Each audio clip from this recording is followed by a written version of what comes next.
If I just put the angle counter to that angle, and the next step move there, and yeah, I think that might just work. Yeah. Oh, hey guys. Yeah, I didn't see you there.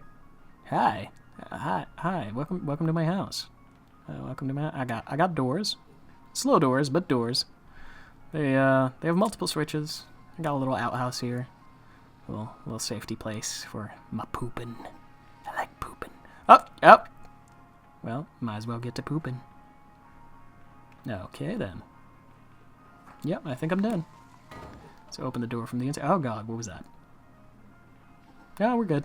So on the back we've got, 3 controllers, 1 for the door itself, 2 for the sensor and the movement thingies. Same for the outhouse. Okay, I gotta show you my garage door, because I'm in love with my garage door. It flips open and it slides in. It's the smoothest thing ever. Oh, look at that go. So smooth. So smooth. Hey! Hi. You know what? Screw you.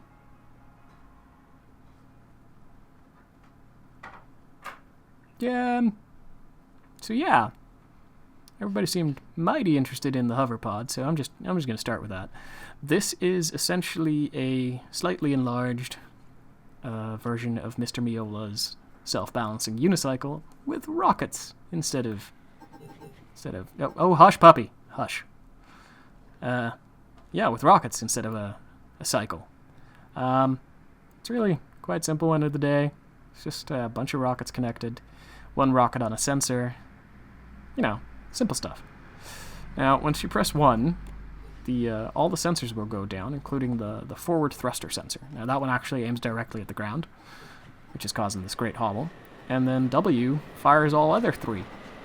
Steering's done with the suspension glitch. But mostly, it's fast. It is so fast, you guys. This is just, like, from all the vehicles I have, this thing's insane. And it drifts. Oh god, it drifts. Hi, mile marker.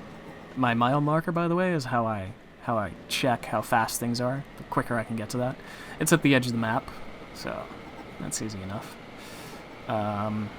But yeah, this thing is super fast, and basically what it does is it lifts off the ground until the sensor can't see the ground anymore, and then the forward thruster goes off, and it drops back down because the other thruster can't generate enough lift. But both of them can. But yeah, very drifty. It's basically just point where you want it to go, and then press forward. Yeah. And it'll get there. So let's try and park this baby. Let's try and park it. Yeah, parking. I have yet to work out a decent spot for a kickstand. Okay, let's try to use the sensors to get back up. Yep, come on. Oh, no, yep. Ah, should have gotten off. Should have gotten off the sensor. Let's try that one more time. Oh. Oh, you're the worst. Come on. Okay, you know what? Screw you wholeheartedly. Let's move on to the Cobra. I mean, I call it the Cobra because the guy who originally made this thing called it a Cobra. I'm not sure why. I should probably check up my car stuff. Anyways, everything's under an angle instead of straight out, so the suspension actually has some use. That actually goes into the body to create more of a sense of engine. Don't forget to weigh down your cars, kids, else they go flying off with too much speed. As opposed to the pictures, I added a passenger seat yesterday and put 2 big engines in, front engine, back engine. Now you notice that steering, because it's under an angle, keeps changing the balance of the car a little. It's minor, but you notice it while driving, especially with how high these gasoline engines are set.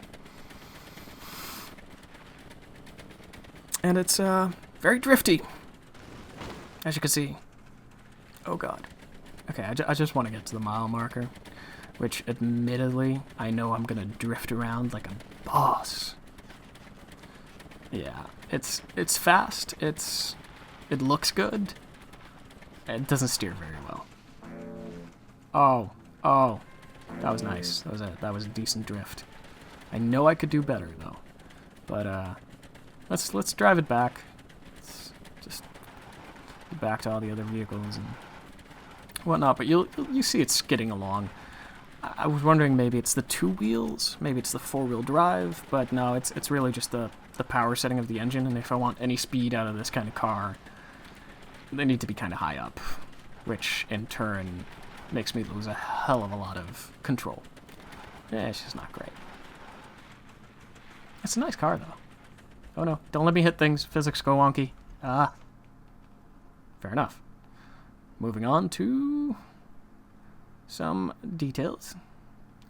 I like putting little details in, you know. One button, yeah, it's just the horn. And let me show you my unicycle. There's a horn on this as well. There's a horn on everything. Horns are the best. Okay, so I've got a little kickstand, which first I put the sensors down, and then I pull the kickstand up, and you can see it immediately starts to want to lean, and the auto balancing suspension glitch does the work. And yes, it also has horns and a radio, unlike the car. I chose an electric engine, which is not how you see most designs, partially because of the weight and whatnot. But in this case, it seemed more useful because I get stuck a lot with this vehicle. Like, its wheel just sticks into the ground if I turn wrong. It might also be that the suspension glitch steering mechanism gets stuck in the wheel. That might also be it. But basically, I turned to left really fast, and right is very slow. Very slow. So, yeah. It just sort of... I mean, it's alright. It's not slow by any means, but it's not fast. It's bouncy, I mean, it's relatively easy to steer, but if it goes out of control, it goes out of control real bad. And becomes this sort of breakdancing monster of a machine. For the rest, it's mostly just fun to drive. It looks really neat. I worked very hard on making sure that, you know, despite such a technical based build, it looked good. So I've got my lights going on instead of double sensors like Mr. Miola had. I've got screws everywhere to give it this indication of actually being built. Hi, mile marker. I love you too, mile marker. And there goes the wobble. The wobble happens on all of these systems, which is basically where the force being given on each side remains equal, so it just keeps wobbling back and forth, and it's got too much power. It does directly affect your steering, mind you. But yeah, let's get this thing back and have a look at some of the innards. Yeah, it's all right. It's a unicycle. I'm pretty sure you guys have seen like many of these by now. Up, that. Now, when it gets this wobbly, it gets a little hard to tell it where to go. I mean, it'll go. It's got an electric engine, so it's got... The second it touches down, it's forward. But, yeah. I'm not, end of the day, the biggest fan of it, although I am very happy that I figured out how to build it and how the system works there. You can see how the left turn is this really jarring yoink. Yeah, there. Whereas the right turn's very subtle, very calm. And to park it, you just stick out the kickstart and pull up the things and honk the horn, turn off the radio, and get out backwards. So yeah, it's really quite simple. It's a suspension glitch, so basically you're pushing force on sides, and I'm using 9 degrees for this thing. That worked out well for me. Play with it. 8 might also be good. yeah, that's the whole front section where it goes 10 degrees down and basically the kickstand. And then on the other side at the bottom, I think we're gonna, yeah, at the bottom, that's all the sensors being turned downward, and lights, because not all of them are on one bearing. I didn't design all of this as smartly as I could have. But not a lot ends up going to your driver's seat. It's mostly just, engine buttons, and the sensors really do most of the work on this thing. It's nice. It's a nice. See, it's nearly at top power. It's just any faster and it'll start skipping out. It's really rather terrible. Little horns, all done. In case you wanted to see how the car worked, because I forgot I skipped that. Let's move on to the motorcycle. I love the motorcycle. It's possibly my favorite build. Suspension glitch with 3 controllers. 2 controllers do the suspension glitch. 1 controller does the pretty much everything else that rotates in this build. So the kickstand, the back wheel, everything. So yeah, 1 button does it all, including another button for the horn. But 1 button throws up the kickstand, turns down the sensors, engaging the auto balancer. And it's got double steering, both in the front and in the back, and there's even 2 types of steering going on. But the problem is with this bike is that it is very, very, very light. It's so light that it flips over at any given second. Yeah, like that. Now what you can do is you can press W and S to wobble back and forth, because that's how much frickin' power goes through those wheels. That actually changes the balance of the thing. And if you can land some grip with that wheel, it'll flip you right up. It'll just flip you right. No, I'm going sideways. That's fine, actually. That's great. Let's do that. Because the auto balancing system. Now, it will end up wobbling rather extensively due to this, but for that we just do a wheelie. And let's get to the mile marker. So yeah, it is very fast. It's terrible at steering. Mind you, if you turn the engine down by like 1, the steering becomes a lot more bearable, but then the whole motorcycle stops being fun, because then it's really slow. And let's drift around this. No? Okay, no drifting around this today. Oh, I'm stuck on the edge of the map. Hold on. Oh, and I am in super wobble mode. Okay, let's head back. I mean, it's not as fast as the rocket pod. Nobody's saying it's as fast as the rocket pod, because I think the rocket pod's just insane. But yeah, it does wheelies, it does flips, it does stoppies. It's like I said, wheelie. Yeah, there we go. It's pretty amazing. I'm really in love with this motorcycle. Let's take it through the loop-de-loop, shall we?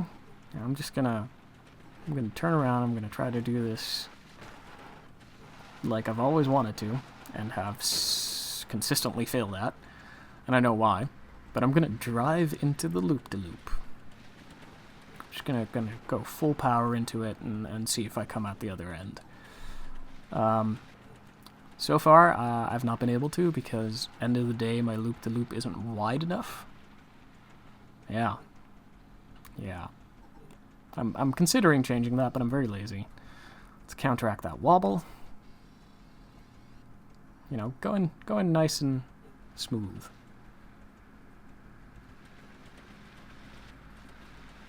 Okay, let's do this. Nope. Okay, fine. We'll do it the old-fashioned way. Because this thing is powerful. First go. Oh, and a terrible, or not a terrible landing. Okay, let's just keep going. Yeah, it rarely makes its first one. But you see that torque still turns it. And then once you get going, it's just... It might as well have sticky wheels with how stuck it is in that loop-de-loop. See? No problem at all. Provided I was a better driver. Oh no, oh no, no. And there you go. And that's how it's done, ladies and gentlemen. Loop-de-loop in a motorcycle. So let's take a better look at that steering. So we've got steering on an axis in the back there, steering on an axis in the back there, and steering on a horizontal axis. Now, thankfully the wheels are both on opposite, or the legs for the wheels are on opposite ends, because if that was on the same end, this turning mechanism would not work. Yeah. Scissor lift! I gotta show you this, guys. It's a mess. I wouldn't advise building a scissor lift. This isn't fun. It has this whole startup procedure, which whenever you flip it, or whenever you load up your world, you have to deal with. Yeah. There it goes. That's messy. Again, don't forget to weigh down your vehicles. In it goes. And now this is why we have the little arms at the front. They save us from a lot of trouble, to be honest. I like the little arms at the front. Considering this is all controller startup procedure, I'd love it if we were to get steps in those too. Because right now it has to go through that whole section, and then the arms can't come back down automatically, which is a bit of a shame. But yeah, that's the whole scissor lift. Just 2 rows. It's easy peasy lemon squeezy. Double rotating wheels, 6 bearings for the scissor. 4-wheel drive, an engine for each side, which are in no way set to maximum, by the way. Here, let me just see. Yeah, let me show you. See, not near the maximum at all. Reason for that's quite simple. This is not a heavy vehicle. It just isn't. A little passenger side for friends. You press 5 and the arms go down. There's also a button, like that button is the button on the side, so you can also do that once it's parked. Obviously horns, like most vehicles. Little side walls so you can get out. Warning lights, and the scissor itself. Very smooth, very relaxed, and we're done. Now I can't properly tell how high I am right here. So what I tend to do is I tend to park it near the loop-the-loop, which I'm going to go do. But first I'm going to show you its turning circle and its horrendously slow speed. Yeah, it's the worst to drive, but at the same time it's the best to drive because it looks like it should be slow. It looks like it should be a terror to actually have to drive. But it's got a very tight turning circle because of the narrow wheelbase and whatnot. Okay, yeah, I'm at the loop-the-loop. Let me just show you. We've got our warning lights on. Now, those 2 platforms are easily reached by putting a lift down, getting on it, putting another lift down, getting on it. But the scissor lift just gets me right up here. Isn't that nice? I thought that was nice. Let's just flip it back up. Go back down. I would not advise driving with the lift up. That is a mess. Don't do that. Yeah. Let's go show you the pit. I gotta park this somewhere else. Yeah, there's good. Okay. That is my garage. I built a couple of vehicles, and I was like, I want a better building space. So I made a better building space, and then I mucked it all up by using too many pieces. And now it's a horrendously overbearing, loud mess of textures that you can't actually work in. Yeah. Oh well, looks pretty though, and I've got radio on a single button. Yay, pink lines everywhere. So useful when you're trying to work on your vehicles, by the way, having pink lines everywhere. By which I mean not useful at all, and don't do this. Just don't do it. I got myself a little drivable ramp. But yeah, you put the lift down in the center, right there. Nice 4x4. And then you've got this space that you can work in.